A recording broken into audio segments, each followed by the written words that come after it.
কোনোবাই ক'লে যে শ্যামকানু মহন্তক মানে ধৰি হত্যা কৰিব লাগে, এনেকুৱা ধৰণৰ কেম্পেইন আৰম্ভ হ'ল। আৰু এটা ভয়ানক আমাৰ বিপক্ষে এটা কেম্পেইন। শ্ৰদ্ধা ৰাইজ, এটাই মই ক'ব খুজিছোঁ যে আমি গোটেই প্ৰক্ৰিয়াটোত কোনো পধ্যে জড়িত নাছিলোঁ।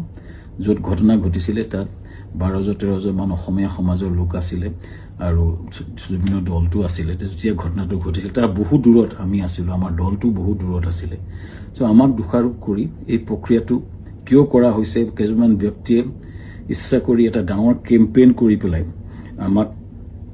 আমাক বদনাম কৰাৰ বা হত্যা কৰাৰ প্ৰক্ৰিয়া যিটো কৰিছে শ্ৰদ্ধেয় ৰাইজ, তাৰ এটা ন্যায় বিচাৰিছোঁ। এতিয়া SIT হৈছে, আমি খুব আদৰণি জনাম।